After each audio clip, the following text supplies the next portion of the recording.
Para quem não me conhece, eu sou o João, sou pastor aqui na Igreja Luzeiro, estou feliz que vocês estão aqui. Tiraram aí seu domingo de manhã, antes dos corações começarem a palpitar mais, mas a minha oração é que Jesus alcance o seu coração nessa manhã. Que Jesus possa falar profundamente ao seu coração ainda hoje, nessa manhã, nesse culto. E eu queria te perguntar assim, o que te afasta de Deus? E eu estava refletindo sobre isso, né, e a gente como pastor, a gente aconselha muitas pessoas, a gente conversa com muitas pessoas, e muitas vezes eu vejo que a raiz dos nossos problemas, normalmente é uma falta de intimidade com Deus. É uma falta de uma vida, de um relacionamento com Deus vivo, sabe? De você ouvir Deus, buscar em Deus a solução para a sua vida, buscar em Deus a solução para você, né? Para quem você é. E muitas coisas eu escuto quando eu pergunto para as pessoas assim, o que tem te afastado de Deus? E algumas pessoas, às vezes até não cristãos, né? Falam assim, João, eu não vou na igreja, porque normalmente você vai conhecer Deus ir na igreja, né? É a hipocrisia. Então, muitas pessoas falam que o que afasta elas de se dizerem cristãs, né? Eu não falo que eu sou evangélico mais, olha para a bancada evangélica.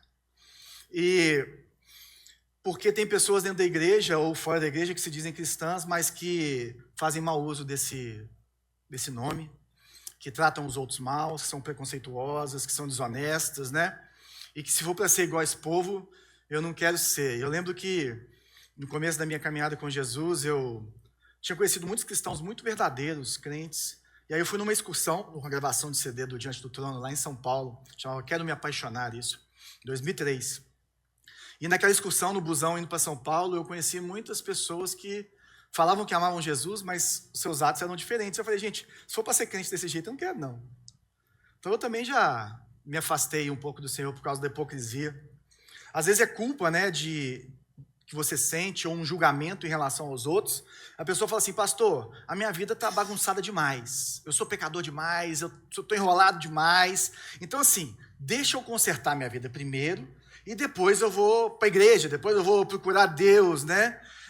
Porque eu preciso me arrumar primeiro.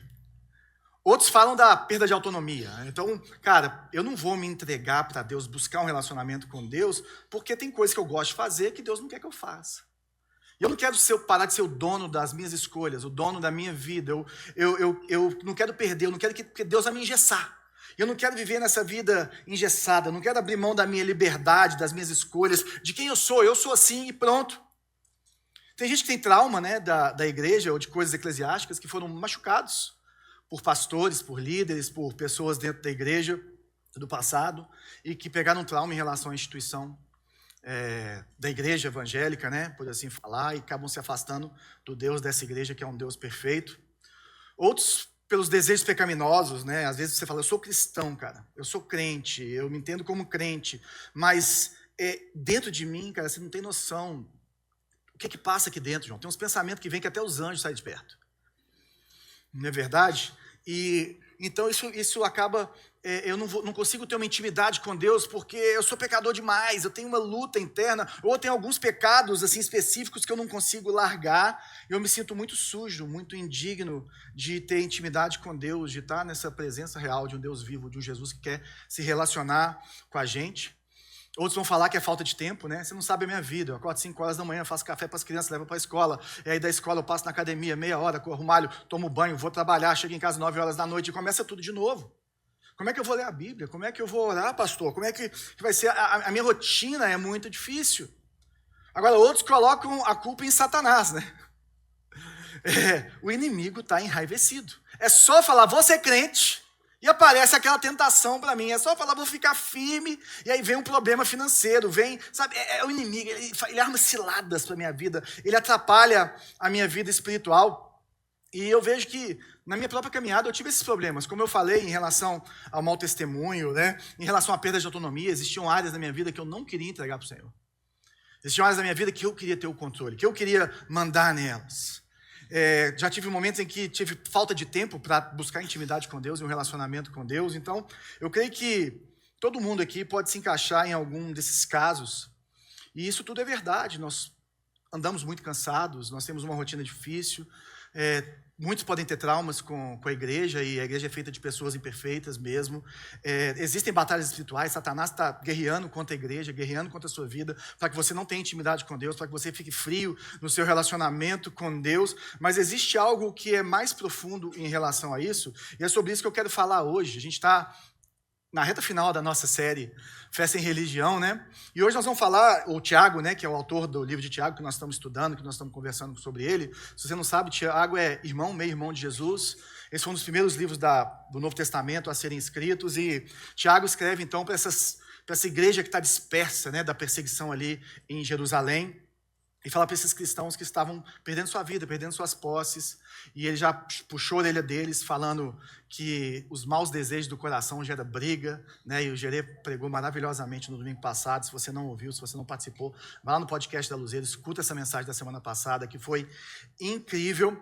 E a ideia hoje, dentro desse convite de Tiago, é ele nos mostrar um pouquinho dessa realidade, do que nos afasta de Deus e como podemos nos aproximar de Deus. E a ideia central do que ele quer trazer para a gente é que Deus quer que dependamos dele, enquanto o diabo quer que dependamos de nós mesmos.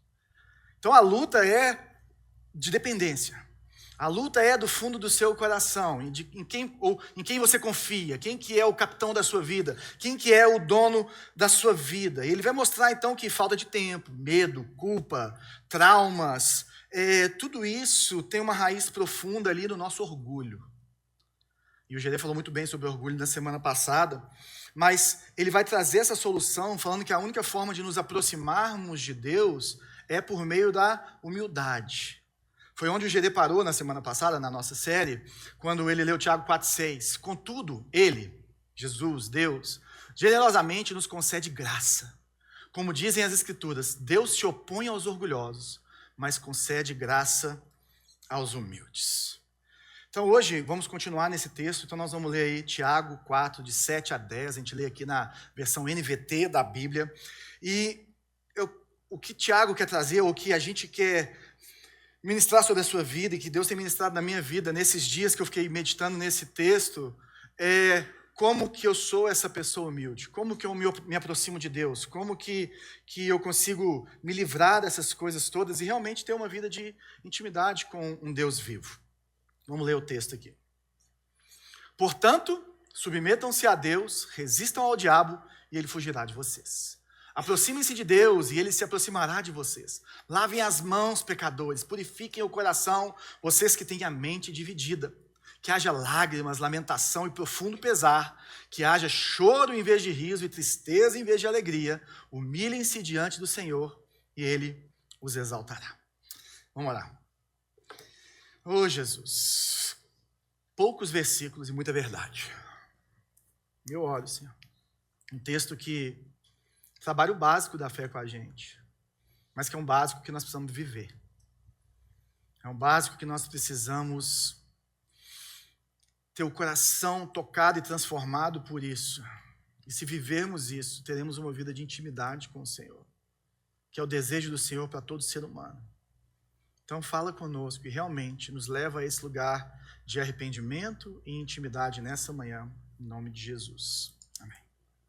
Gente, uma relação saudável com Deus, ela só é obtida quando nós nos humilhamos diante dele. Quando nós nos colocamos ali debaixo da autoridade de Jesus, debaixo da pessoa de Jesus, do senhorio de Jesus. E Tiago, falando disso, então, ele começa falando, olha, submetam-se a Deus.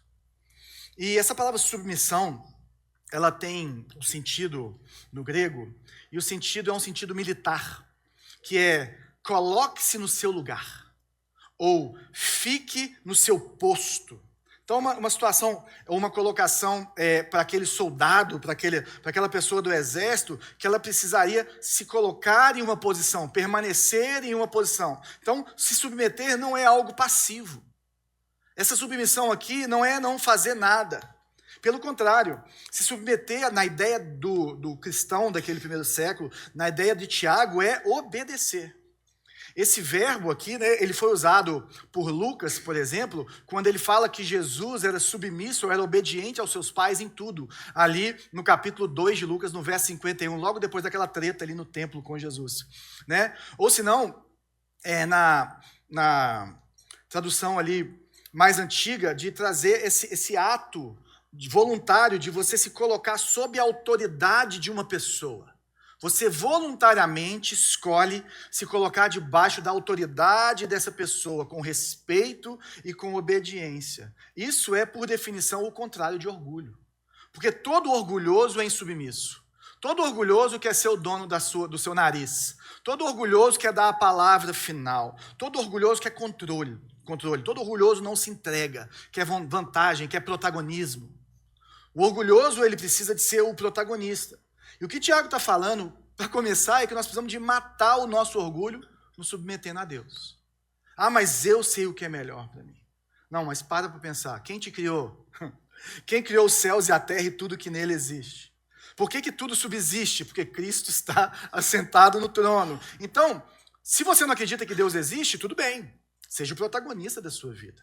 Agora, se você acredita no que a palavra de Deus nos ensina sobre a Bíblia, ou sobre Deus, e sobre a pessoa de Cristo, que Ele criou todas as coisas, que Ele estava no princípio, que Ele é Deus, que Ele se fez homem, que morreu na cruz por cada um de nós, e que Ele está sentado à direita de Deus, de onde Ele vai julgar os vivos e os mortos, eu acho que a primeira resposta é a melhor. Eu vou viver a vida submetido à vontade de Deus. Então, submissão é você colocar, por escolha, todas as áreas da sua vida debaixo do senhorio do Senhor. Você vai colocar o seu casamento, você vai colocar a sua carreira, você vai colocar o seu dinheiro, as suas emoções, as suas escolhas, debaixo dessa autoridade. Muitas vezes nós não vamos entender os planos de Deus. Muitas vezes nós não vamos entender nem qual que é o fim dessa história, nós vamos sofrer, nós vamos nos sacrificar por isso. Mas eu queria te incentivar, faça um teste. Faça um teste de experimentar se submeter a Deus. Experimentar viver a vontade de Deus. Porque o que eu vejo no dia a dia, gente, nos aconselhamentos, na minha vida, nos meus problemas, nas minhas dificuldades, é que nós muitas vezes não procuramos ser o homem, a mulher, o namorado, o noivo, o marido, a esposa, o pai, a mãe, o empresário, o funcionário, de acordo com o conselho de Deus. A gente quer o nosso caminho, o nosso sucesso, e a gente não busca em Deus o que Ele quer de mim. É sempre o que Ele quer do outro. Por que a minha mulher está sendo assim? Por que os meus filhos são assim? Por que o meu patrão é assim? Por que o meu vizinho é assim? Mas por que eu sou assim? Ninguém fala. Ninguém quer tomar o primeiro passo, dar o primeiro passo.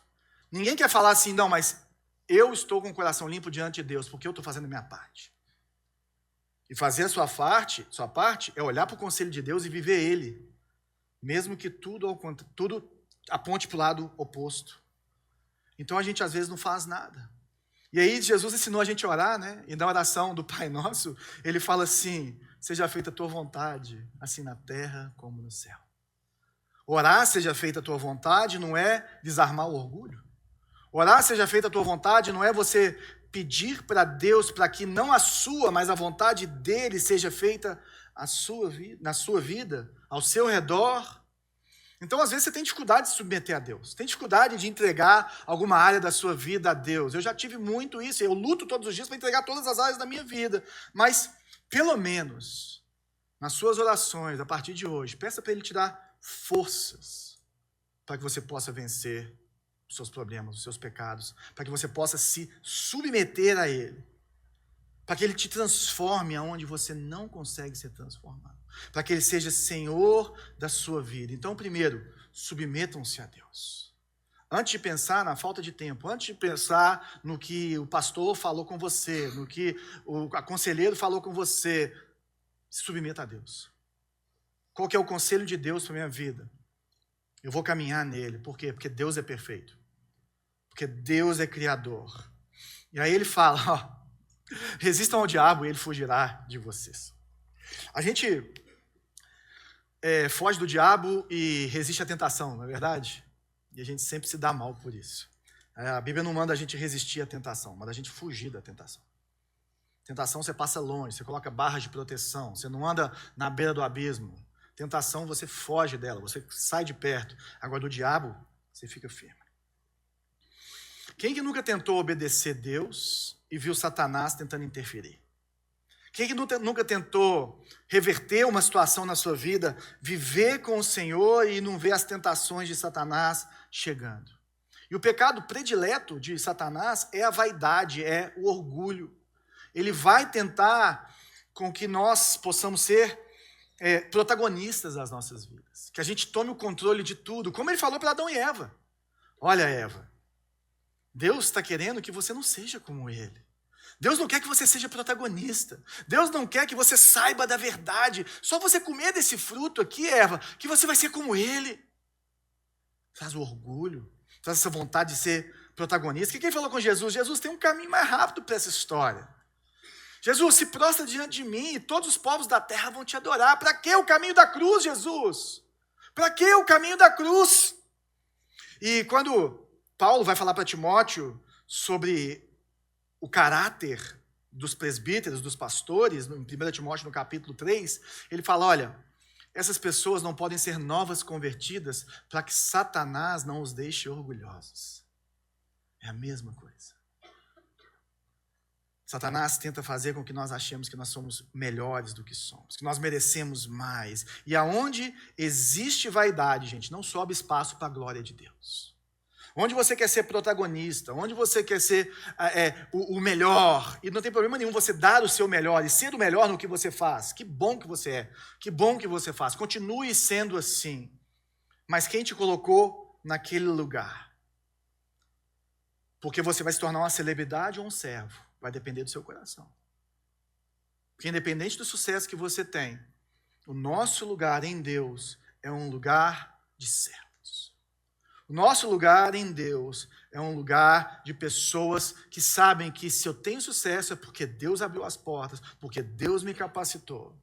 E se eu estou passando por uma magrela, porque Deus está comigo, Deus está cuidando de mim, e Deus continua comigo. E aí ele fala, resistam ao diabo. Gente, o diabo não é para ser temido, ele é para ser resistido. Tem gente que tem medo de Satanás. É engraçado que a gente faz missões, nós estamos indo para o sertão daqui a 2 semanas, né? E em missões acontece muito isso, de você chegar num lugar e pregar o evangelho numa praça pública e vem pessoas de todos os lugares, e aí de repente a gente prega o evangelho e fala assim, ó, nós estamos aqui, nós e toda a nossa equipe, para orar por você, para abençoar a sua vida. E as pessoas começam a vir, a gente começa a botar a mão nas pessoas e orar por elas, e de vez em quando começa a tremer, apertar, e você fala assim, tem um negócio diferente aqui. E a pessoa está endemoniada. E teve uma vez que eu estava expulsando um demônio de uma senhora. E, gente, eu falava Jesus, ela fazia assim, me empurrava. Eu falava Jesus, ela me empurrava. E eu, vai sair, safado. Ah, você vai sair. E aí o povo falou assim, João, tem uns adolescentes ali com endemoniado. Eu falei assim, deixa Deus usar. Deixa. João, você não fez nada. Eu falei, lógico que não, o poder está no nome de Jesus. Eles têm que aprender a resistir ao diabo. Eles têm que aprender que o poder está no nome de Jesus. Então, resistir é ser submisso a Deus, resistir é permanecer no seu lugar, no lugar que Deus te chamou.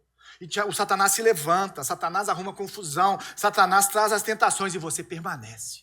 Você fica firme no seu lugar, com a armadura de Deus, guerreando contra essas potestades do ar, firme, andando firme em Deus. Você não arreda pé. Você continua no seu lugar.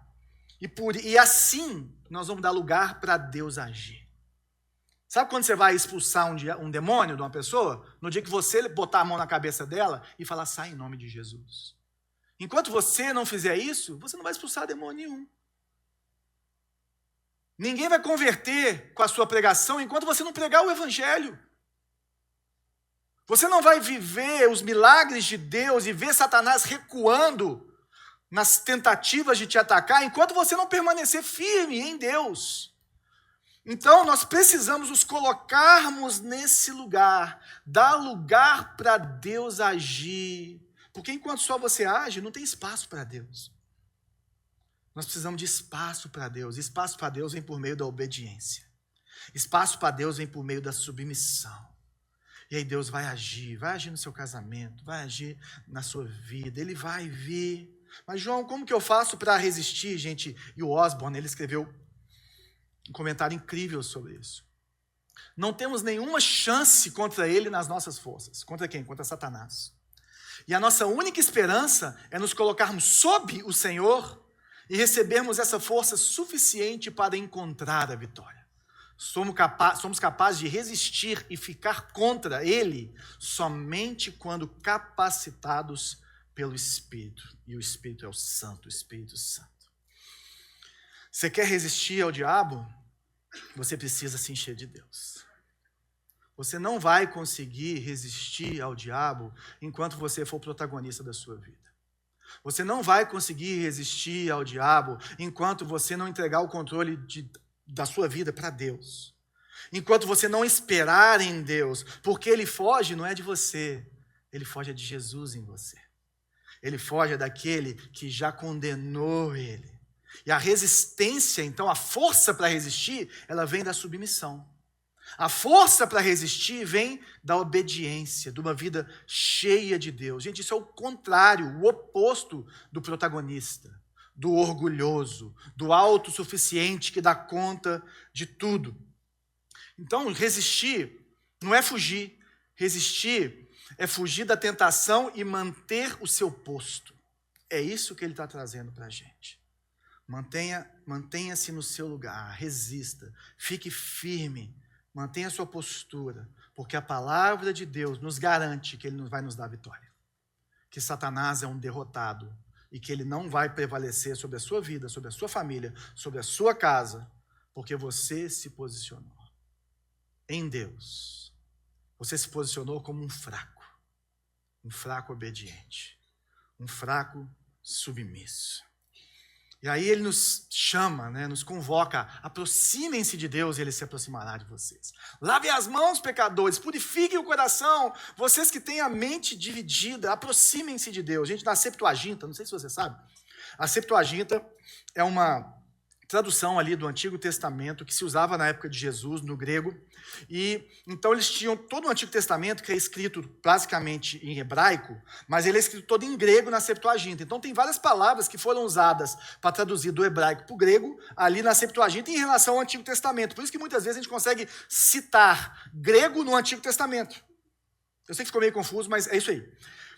A ideia é a seguinte: na Septuaginta, essa aproxime-se, essa palavra, ela está ligada à adoração a Deus. Ali em Êxodo 19, quando o povo não podia subir, quando Deus fala assim, olha, eles não podem subir aqui não, porque eles pecaram. Eles não podem subir no Monte Sinai. É essa palavra, eles não podem se aproximar de mim. Eles não podem me adorar. Então ela está ligada a essa ideia de se colocar na presença de Deus no santuário. Se colocar na presença de Deus em adoração, buscar Deus, entrar na presença de Deus. Então você se coloca, aproximar-se de Deus é você se colocar, você ativamente buscar a face de Jesus, buscar a intimidade com Jesus, buscar a presença de Jesus, buscar um relacionamento com Jesus. Gente, isso que falta hoje na igreja. Porque eu olho, eu converso com as pessoas e eu falo assim, cara, minha santa, eu acho que está faltando é o evangelho na sua vida. Eu acho que está faltando é um relacionamento com Deus. Isso aqui não é uma religião não, gente. Isso aqui não é um lugar que você vai, recebe a bênção do pastor, que é seu mediador entre o Deus e o homem, e você vai embora feliz, abençoado. Não, não é isso. Você tem um relacionamento com Deus. Você precisa ouvir Deus, você precisa se sacrificar diante de Deus, você precisa resistir com Deus, você precisa ouvir Deus. E o povo não entende isso, falta relacionamento com Deus. Porque eu, quando estou aconselhando, eu tento falar para a pessoa o que ela precisa de ouvir. E a pessoa fala, nossa, você não falou nada do meu marido. Eu falei, não, eu vou falar para ele o que eu quero falar para ele. Mas para você, eu vou falar o que eu quero falar para você. A sua parte. O que está faltando na sua vida, de acordo com a palavra de Deus. Porque a gente aconselha com a palavra de Deus aberta. E eu acho que está faltando o evangelho. Eu acho que está faltando vida de Deus na sua vida. Eu acho que você está muito vivo, tinha que estar mais morto. Eu acho que está faltando relacionamento com Deus. Eu acho que está faltando você se aproximar de Deus. Eu acho que está faltando o que Tiago está falando. Você dá o seu passo para chegar perto de Deus. Você dá o seu passo para se colocar nesse lugar. E a palavra, gente, olha isso.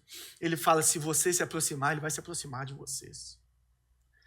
Aquele que bate na porta, eu abro. Aquele que busca, recebe.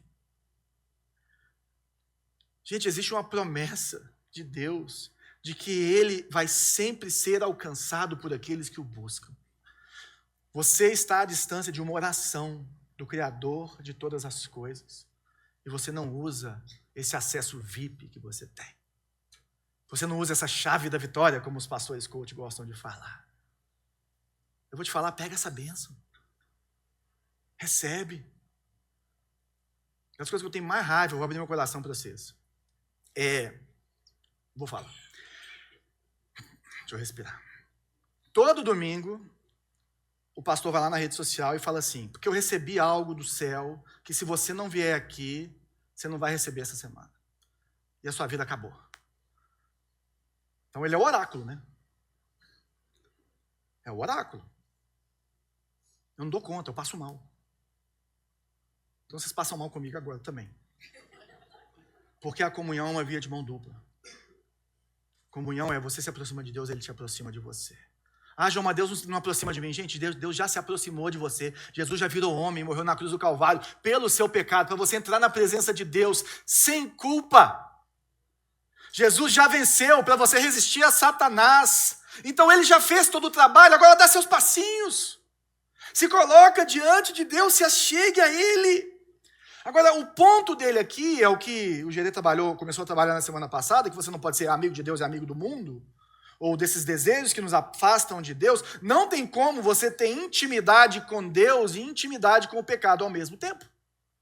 Não tem como você ser o protagonista da sua vida e querer ouvir Deus, e querer ter uma comunhão com Deus, que você caminha com Ele como seu amigo. Isso tudo implica em purificação. Por isso que ele fala, lava as mãos, pecador, purifica o coração. Ele traz essa ideia do Antigo Testamento, de ações que agradam a Deus, de um coração que agrada a Deus. Pecadores. O que é um pecador? É qualquer pessoa que deseja o que Deus não deseja. Qualquer um de nós aqui. O que pode nos diferenciar é se somos pecadores, salvos pela graça ou ainda não. Mas continuamos com essa dupla nacionalidade em nós, com essa dupla natureza, porque existe um velho homem, pecador dentro de mim e de você, que quer se entregar aos prazeres dessa vida, que quer ser o protagonista. E o que o pecado faz, gente? O pecado quebra o nosso relacionamento com Deus. E a partir desse lugar, nós somos os protagonistas da nossa vida. E nós vamos viver como nós queremos, entregues a si mesmos. Romanos 1. Entregue aos seus desejos, aquilo que você quer. Eu estava ouvindo uma aula incrível do Guilherme de Carvalho sobre isso esses dias. Ele falou assim, como que Deus deixa o mal acontecer, ou como que Deus deixa que as coisas ruins acontecem em toda a Escritura? Ele falou assim, Deus apenas deixa o homem fazer o que ele quer. Ele só tira a mão. Aí o homem mesmo se mata, usa as inclinações do seu coração para atropelar os outros, para ganhar sobre os outros, para ter vantagem sobre os outros. Deus simplesmente, e foi o que Paulo explicou em Romanos 1, não é verdade? Ele simplesmente deixou eles viverem os desejos que eles queriam viver. É isso que ele está fazendo. E o que o pecado faz? Ele quebra o nosso relacionamento com Deus. E uma vida em pecado vai fazer com que você não consiga escutar Deus, sentir Deus, viver para Deus. Você apaga o Espírito. É isso que Paulo fala à igreja de Tessalônica. Não apagueis o Espírito de Deus. Você entristece o Espírito Santo que está em você. E você não consegue ter comunhão com Deus. Então nós temos que tomar uma escolha, pecadores. Nós precisamos reconhecer o nosso estado. Primeiro, eu sou um pecador e eu preciso de um relacionamento com Deus. Eu preciso aceitar Jesus. Porque Ele é o único caminho para Deus. Eu estou em Jesus, mas eu estou vivendo uma vida dupla, agente duplo. Sirvo a Rússia e os Estados Unidos. Né? Isso é coisa muito antiga, né? Eu sirvo o Irã e os Estados Unidos. Ficou melhor. Desculpa, gente, eu sou meio velho já. Mas a ideia é essa questão de que nós podemos ser cristãos, ter nascido de novo e ser inimigo de Deus e não ter comunhão com Deus. E aí Tiago combina o externo com o interno. Ele fala, lava a mão e purifica o coração, e você precisa de arrependimento. O que ele está falando aqui? Ele está trazendo à nossa memória o Salmo 24, que é lindo. Ele fala, quem pode subir ao monte do Senhor? Quem pode permanecer em seu santo lugar? Somente os que têm mãos puras e um coração limpo, que não se entregam aos ídolos e não juram em falso. Olha que coisa linda. Quem pode subir ao monte do Senhor? O que é subir ao monte do Senhor? Entrar na presença de Deus. Quem pode se colocar na presença de Deus? Quem pode se aproximar de Deus? Ele tem que subir o monte para se aproximar de Deus. Quem pode ativamente buscar esse lugar? Quem pode entrar nesse lugar? Quem pode permanecer na presença santa de Deus? E a santidade de Deus, gente, se você entra nela com pecado, né, o que acontecia ali no Antigo Testamento, se a pessoa não se purificasse, ela morria. Quando Moisés fala assim, deixa eu ver a sua glória, Deus. Deus fala assim, você vai ter que ficar atrás da rocha e eu vou passar só de costa. Porque senão você não vai ver. Senão você vai ser consumido. E o que é a rocha? É o símbolo de quem Jesus é. Porque em Cristo nós podemos ver Deus. Quando Elias, o profeta Elias, ele está deprimido e entrega o ministério e foge para o Sinai, que é o Monte Horebe, que é o mesmo monte onde Moisés recebe as tábuas da lei. Quando ele foge de Deus, ele corre para aquele lugar que é o que? A presença de Deus. Ele sobe o monte para buscar Deus ali.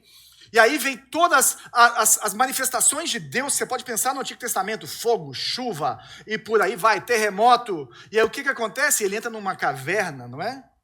É a mesma palavra, ele é guardado pela fenda da rocha, ele é guardado por Cristo. Por isso que aquelas coisas não pegam ele. E para fechar esse mistério, quando Jesus vai para o Monte da Transfiguração, quem que aparece para ele? Moisés e Elias. Os dois que buscaram Deus no Monte Sinai. Os dois que viram Cristo no Monte Sinai. Como se Deus estivesse falando assim, vocês viram a prefiguração na rocha? Deixa eu te mostrar o verdadeiro Cristo aqui. Vocês buscaram Deus, vocês tentaram subir nesse lugar, permanecer, ficar nele. E para fazer isso, nós precisamos de mãos puras ou mãos limpas. Ele não está falando da pureza cerimonial que o judeu tinha que fazer para poder adorar o Senhor e fazer tudo aquilo. Não, ele está falando de uma vida de ações que agradam a Deus. Ele está falando assim, olha, você precisa, o que você precisa parar de fazer?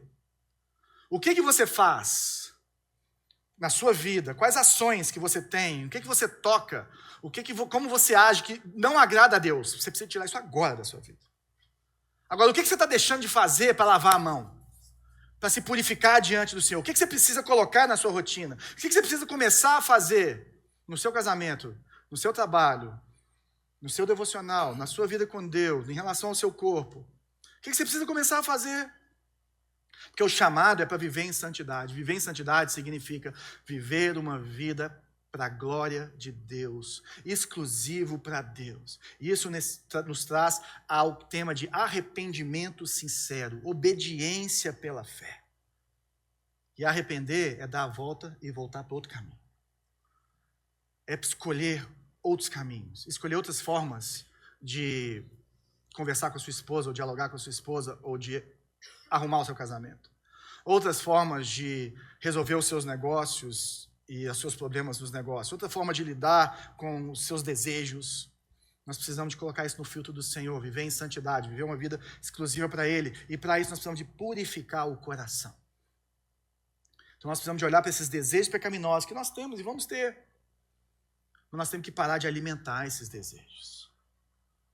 Não sei se foi Agostinho ou Lutero que falou, acho que foi Agostinho, que o passarinho, você não pode evitar do passarinho pousar na sua cabeça, mas você pode evitar que ele faça ninho na sua cabeça. Então nós temos que tomar cuidado, porque nós temos essa mente dividida, que é o que ele fala antes aqui. Vocês que têm mente dividida, nós falamos muito sobre isso, que ele traz esse tema toda hora, desde o capítulo 1, são paixões desordenadas. É o desejo que você tem de viver para Deus, mas também o desejo que você tem de não abrir mão de certas situações que você tem na sua vida. E ele fala assim, nós somos instáveis, nós somos inconstantes, nós queremos ser amigo de Deus e amigo do mundo ao mesmo tempo. Não dá. Para purificar o coração, você tem que escolher qual vai ser o maior amor da sua vida. E viver para esse amor.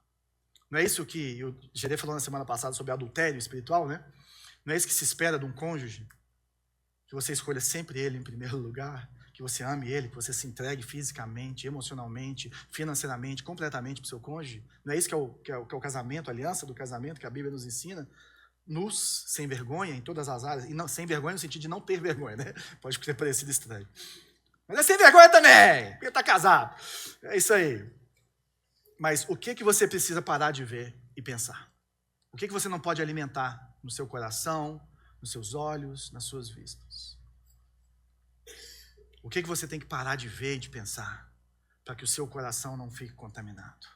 Para purificar o seu coração. E o que você tem que começar a ver? Começar a pensar. Pense nas coisas do alto.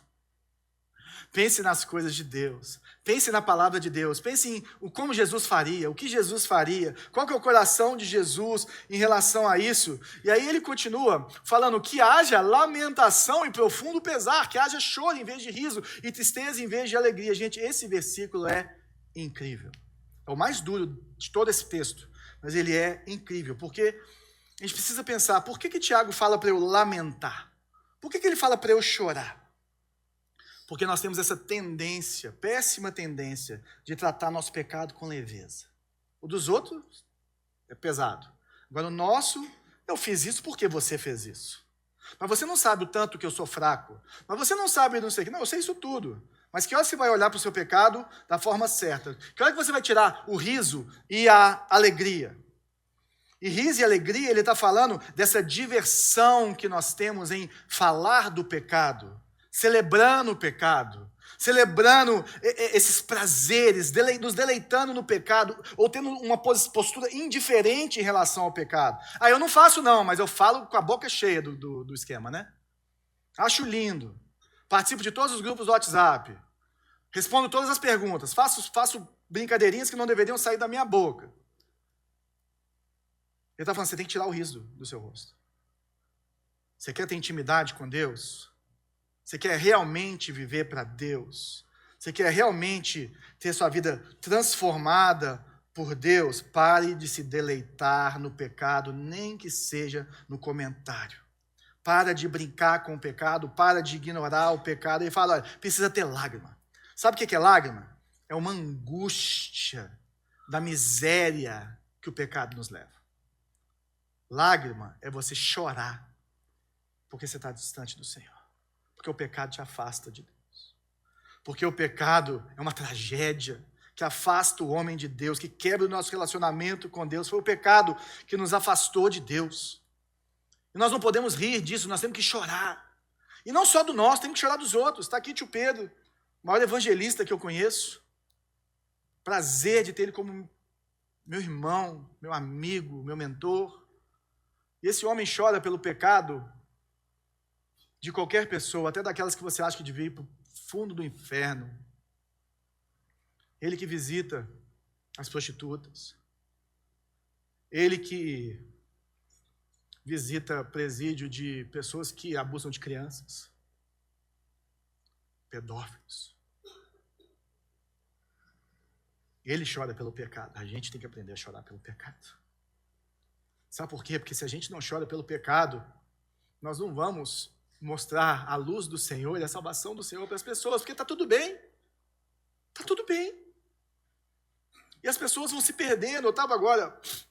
Eu fui para Roma e levei meus meninos para conhecer tanto o Coliseu como a Basílica ali de São Pedro, o Museu do Vaticano. E é lindo, tem coisas ali, gente, expressões do Evangelho por meio da arte que são absurdas, incríveis. Quem já fez o Conheça Luzeiro sabe que nós usamos as imagens que tem ali, mas aquilo foi comprado com trapaça, vendendo o pedaço do céu para as pessoas. E aí, na hora que elas morreram, elas tiveram um susto, porque elas foram para o lugar errado. E nós temos que chorar por causa disso. Nós temos que chorar por causa disso. É linda a história, é lindo o lugar, você aprende do Evangelho, você pode passar o dia inteiro aprendendo com aquelas artes incríveis. Gente, da samaritana no poço com Jesus, é uma coisa absurda. Mas nós temos que lamentar o pecado. Nós estamos indo para o sertão porque nós lamentamos o pecado. Eu estou aqui diante de vocês porque eu lamento o pecado. Porque eu quero ver Jesus em vocês. Lágrimas. Lamentação. Lamentação, gente, é um período de luto público. Lamentação é você tirar um tempo para processar essas emoções ruins, da separação com Deus. É algo que as pessoas veem na sua vida. Olha, o João mudou. O João agora, ele lamenta o pecado, ele não ri mais do pecado. O João agora, ele é um cara que reflete na vida pública dele o choro pelo pecado. O choro pelo inferno.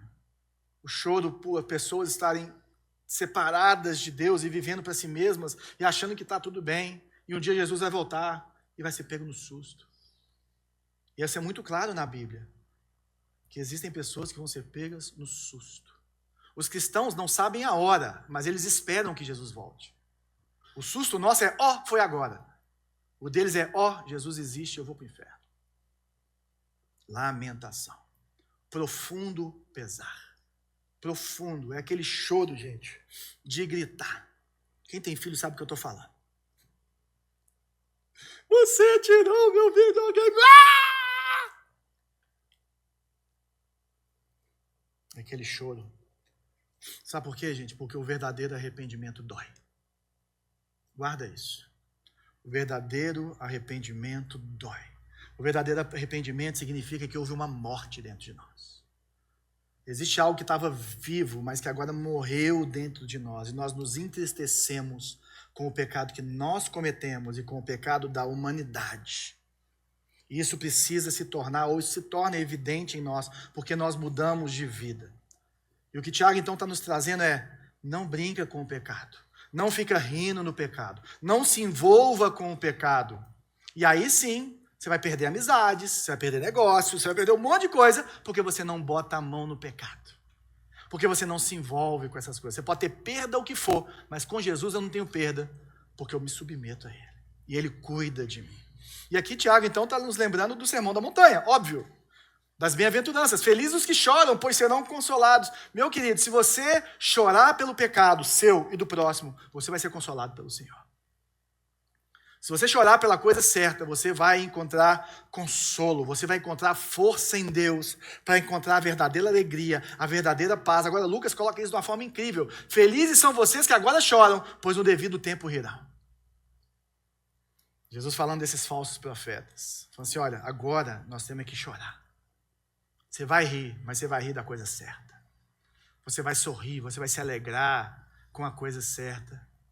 Você vai se alegrar com a salvação. Você vai se alegrar com a vida de Deus nas pessoas, com a vida de Deus em você, com o que Deus faz na sua vida. Você vai se alegrar com a glória de Deus passando por onde você passa. Então, arrependimento é isso. E arrependimento, ele deixa frutos de arrependimento. É o que João Batista falou para aqueles fariseus. Deem frutos que demonstrem o seu arrependimento. É necessário que a nossa vida demonstre fruto de arrependimento. Quantas pessoas, gente, falam, aceitei Jesus, batizei na igreja e tudo mais, e vai de vez em quando na igreja, até contribui financeiramente, frequenta um pequeno grupo, mas não mudou nada. Mesma coisa, não tem como estar salvo, gente. Não tem como, porque não chorou pelo seu pecado, não se arrependeu do seu pecado, não tem como ter intimidade verdadeira com Deus, relacionamento com o Deus vivo. Só achou uma nova religião que se chama Jesus, e que é muito legal você falar em nome de Jesus. E ele termina falando, humilhem-se diante do Senhor e Ele os exaltará. Humilhar-se vem de humildade, né? E humildade, como foi falado na semana passada, não é você não pensar em você. Você precisa pensar em você.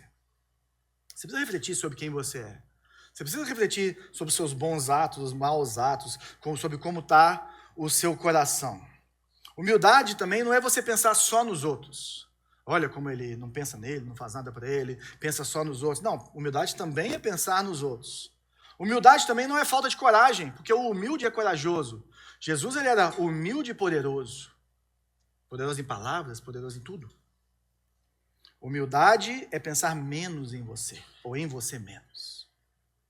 Humildade é você tirar o orgulho e parar de querer ser o protagonista. Parar de querer ser o centro das atenções.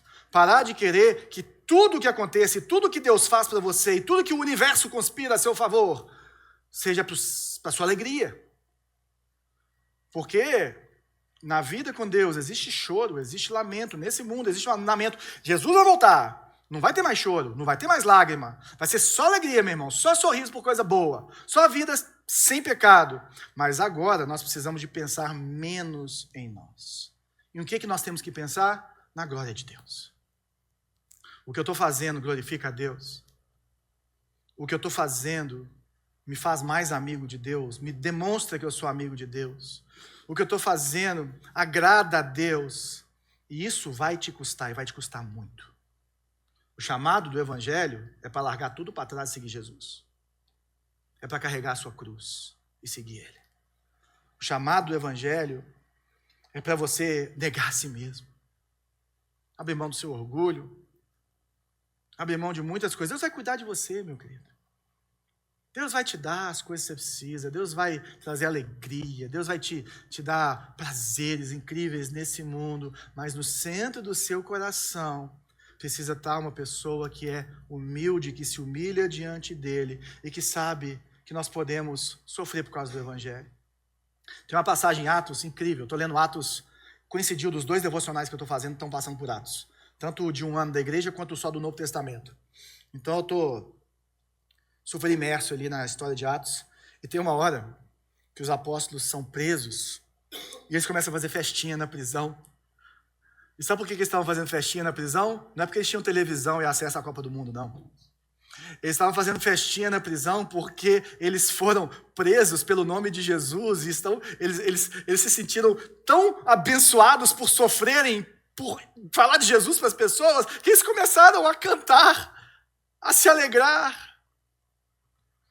E quantos de nós queremos largar a mulher, largar a esposa, largar o marido, queremos fazer um monte de coisa, por quê? Porque eu não estou tão feliz assim. Porque está difícil, meu irmão, está difícil para todo mundo. Me fala uma pessoa que é 100% feliz num relacionamento, essa pessoa já morreu. Porque se você se relacionar só com você vai se decepcionar, meu querido. Porque você não é tão bom assim, não. Agora nós precisamos cair na real, que exige sacrifício e sacrifício vivo. Sacrifício vivo. Aí você vai olhar que você amou o próximo, amou a sua esposa, amou os seus filhos no momento que eles não mereciam. Você vai falar assim, está aqui, Senhor, meu sacrifício vivo para o Senhor. Porque quem é o centro do meu casamento é o próprio Senhor, não é meu desejo. Quem é o centro da minha paternidade é o próprio Senhor. Eu vou ser um pai conforme o coração de Deus, meu filho merecendo ou não. Porque eu não merecia a salvação que eu recebi. Porque eu não merecia Jesus morrer na cruz por mim. E é esse o caráter que Deus quer colocar em mim. É esse o lugar do humilde, que se humilha diante de Deus. Aquela pessoa que se humilha diante do Senhor, ela mata diariamente o seu orgulho. Ela mata todo dia, ele não vai se achar sempre certo, ele não vai se achar entendedor de tudo, ele vai ser confrontado, porque tem gente que não pode ser confrontado, né? A sua felicidade não está em primeiro lugar, você vai sofrer pelo nome de Jesus, você vai abrir mão de muita coisa pelo nome de Jesus e você vai ser feliz, mas é a felicidade de verdade, meu querido. A felicidade que nada pode te tirar. A paz do Senhor que excede a todo entendimento, a shalom, a eirene, a vida de Deus em você. Isso só vai acontecer se você se humilhar diante do Senhor, se você se submeter a Deus. É a vontade de Deus em primeiro lugar. Está tudo ruim, está pior, mas sem Jesus é pior ainda. E eu vou com Jesus até o fim. Eu vou com ele até o fim, até a morte. Eu vou ser como Pedro, a Basílica de São Pedro, né?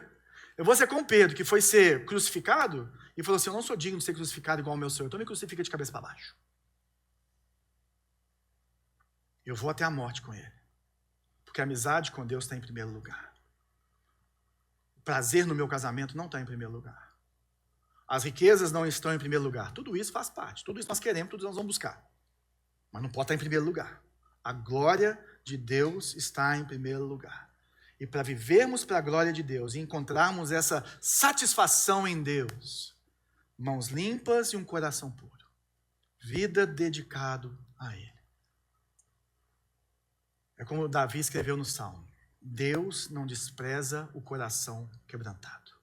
Você quer receber consolo? Chora no colo de Jesus. Você tem um colo para chorar. Independente da idade que você tem. dependente de quão forte você é. Pode chorar no colo de Jesus. E aí Tiago fala, ele os exaltará. E eu não tenho como não lembrar, né? Primeiro aqui ele está citando vários versículos, mas ele está citando Paulo em 1 Coríntios 1:31, ele escreveu isso depois, né? Mas ele está citando Jeremias, parafraseando Jeremias, que fala, quem quiser orgulhar-se, orgulhe-se somente no Senhor. O que ele está falando de se exaltar o paradoxo de Gênesis 11 e Gênesis 12. Qual que é o paradoxo de Gênesis 11 e Gênesis 12? Gênesis 11 é a Torre de Babel. Torre de Babel é o homem querendo ser o centro, é o homem querendo fazer uma torre, e quem está no centro da cidade? O homem.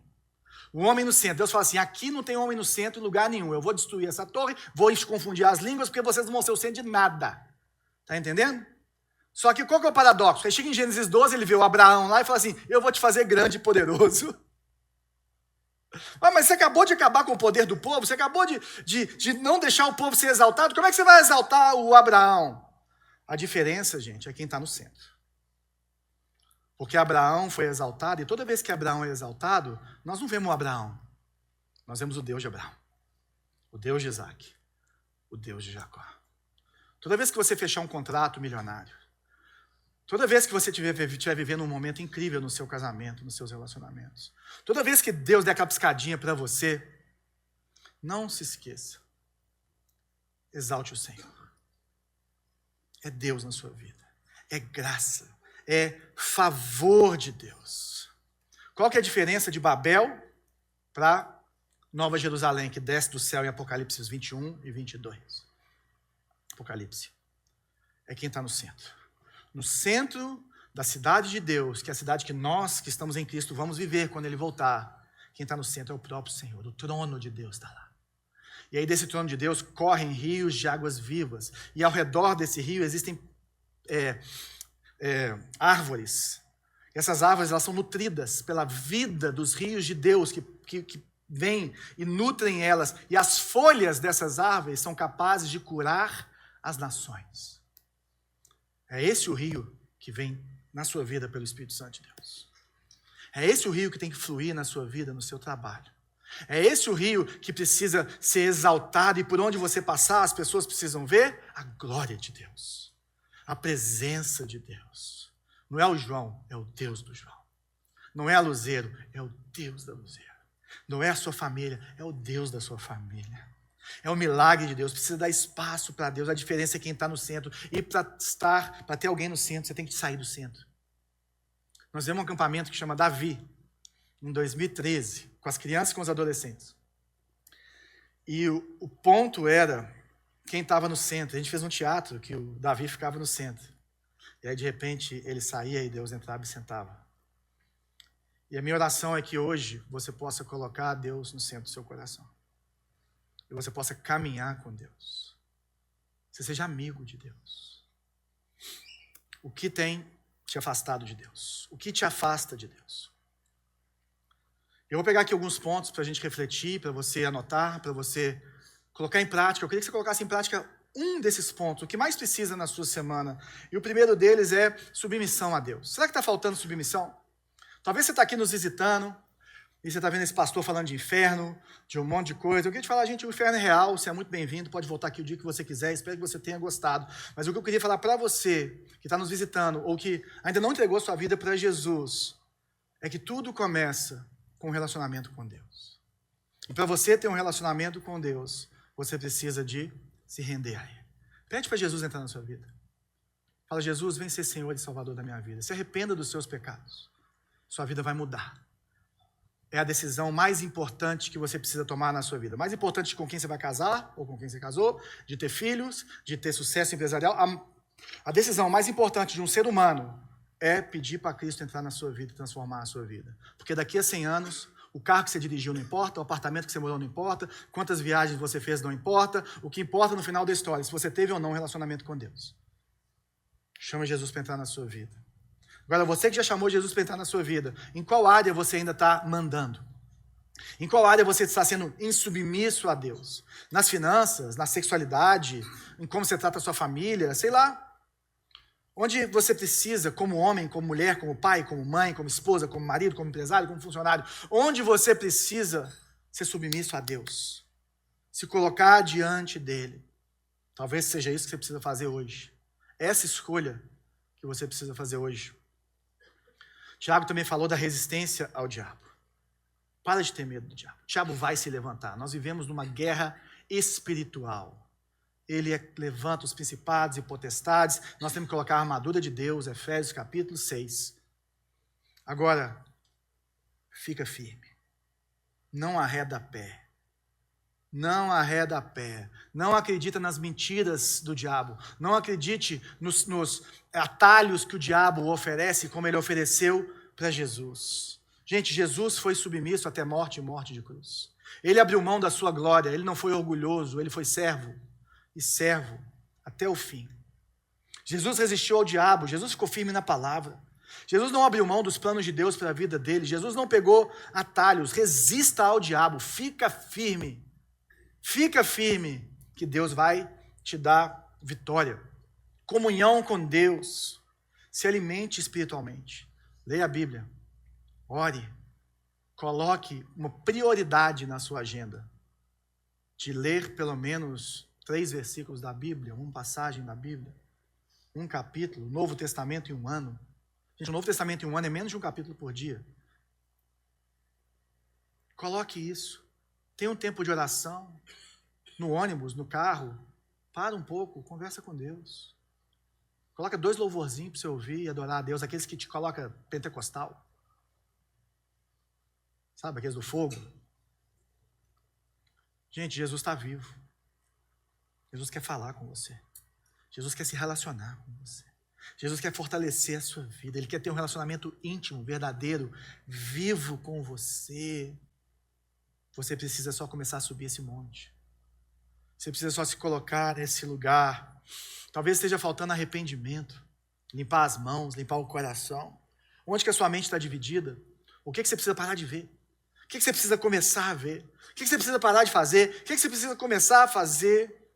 Arrependimento é mudança de vida. Preste contas para alguém da sua vida. Confesse seus pecados para alguém que é mais maduro ou que tem maturidade suficiente para ouvir o seu pecado e te perguntar amanhã: e aí, como foi hoje? E aí, como foi essa semana?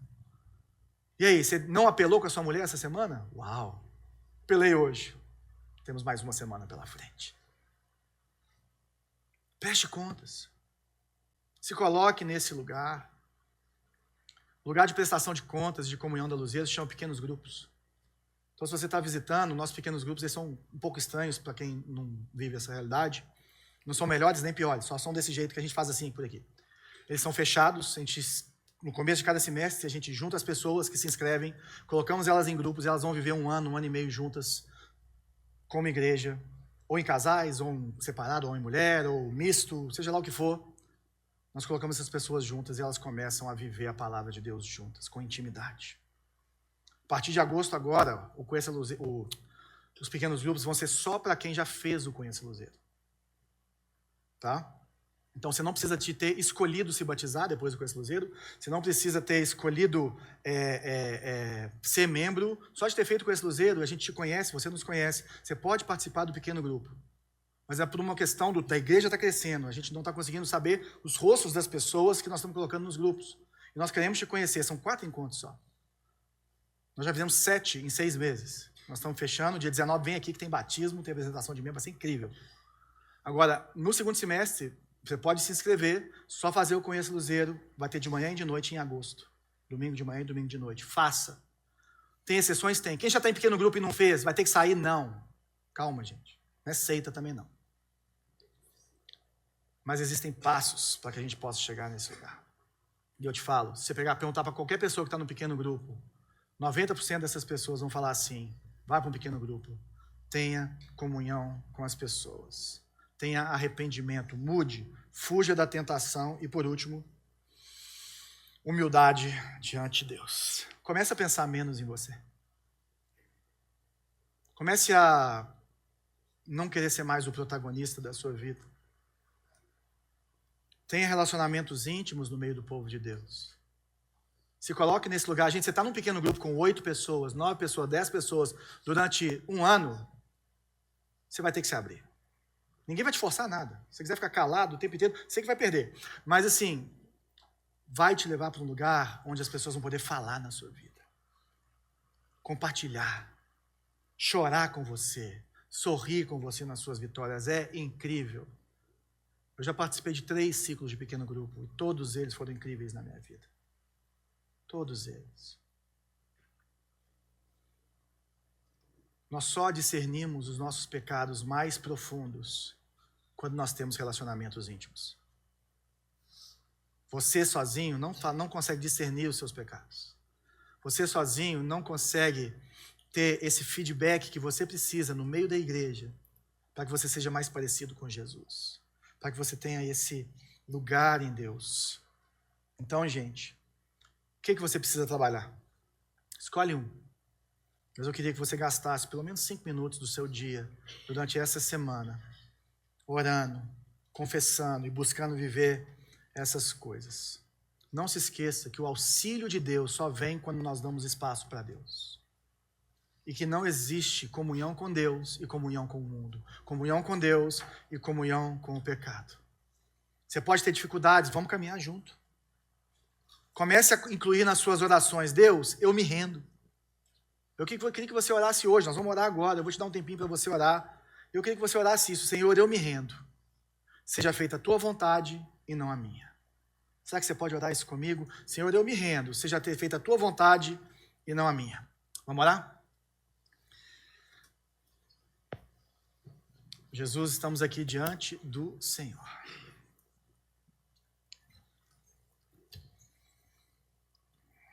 Dure a tua palavra.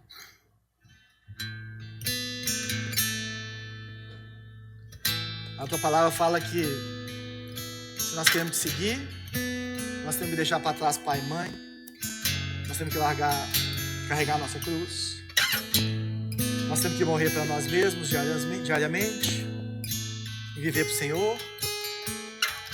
E, Senhor, eu peço que o Senhor coloque em nós, Pai, a força, o desejo, porque tudo vem de Ti, de vivermos uma vida submissa ao Senhor. Uma vida obediente, uma vida posicionada para viver para Ti, uma vida santa, separada. Nos ensine a discernir as obras de Satanás. Nos ensine a resistir ao diabo e ele fugirá de nós. Nós queremos ter comunhão contigo, Senhor, e para isso nós precisamos subir um monte. O caminho para o monte já foi aberto pela cruz do Calvário. Mas nós precisamos escolher nos relacionarmos com o Senhor. Senhor, nos ensina a dar espaço para o Senhor. Pai, eu oro para que Teu Espírito Santo venha nessa manhã aqui sobre cada um de nós, Senhor, e toque com a sua vida, toque com a comunhão que só o Senhor pode nos dar, com o Teu poder. Traz verdadeiro arrependimento no nosso meio. Começa a trazer à memória, Senhor, aquilo que nos dá esperança, os livramentos que o Senhor nos deu ao longo da nossa vida, como o Senhor nos conduziu até aqui, até esse domingo, até essa hora, Senhor, em nome de Jesus, para que possamos, Deus, limpar as nossas mãos, para que possamos limpar o nosso coração. Eu oro por verdadeiro arrependimento, Deus. Eu oro, Pai, para que saia o riso, saia essa alegria do pecado, e entre o choro, o lamento, o profundo pesar, que possamos trocar, Senhor, em nome de Jesus, Deus. Eu oro por choro nessa manhã. Eu oro por verdadeiro arrependimento no nosso meio nessa manhã. Eu oro por desejo verdadeiro de limpar as mãos, de mudar as suas ações. Eu oro, Pai, para que o coração seja tocado, seja transformado pelo Seu Espírito Santo. Só o Senhor pode fazer isso. E eu oro por pessoas que humildemente caminham diante do Senhor e caminham para o Senhor, pelo Senhor. Rei da glória, Rei da glória, levantai, ó porta, as vossas cabeças, para que entre o Rei da glória. Levantai, ó portas, as vossas cabeças, para que entre o Rei da glória. Quem é o Rei da glória? Quem é o Rei da glória? É o Senhor poderoso. E nós estamos aqui, Jesus, nessa manhã, prostrados diante de Ti, com o coração arrependido do nosso orgulho, um coração arrependido de querermos tudo para nós e nada para o Senhor, Pai. Transforma as nossas vidas, traz um verdadeiro arrependimento em nosso meio, em nome de Jesus. Obrigado porque o Senhor morreu na cruz do Calvário em nosso lugar. E nós vamos celebrar essa ceia, celebrar a comunhão com o Senhor, celebrar que nós podemos entrar na presença do Santo, celebrar que nós podemos subir no monte, entrar em sua presença por meio de Jesus Cristo. Obrigado, Jesus. Amém. Vamos adorar o Senhor e pegar a ceia.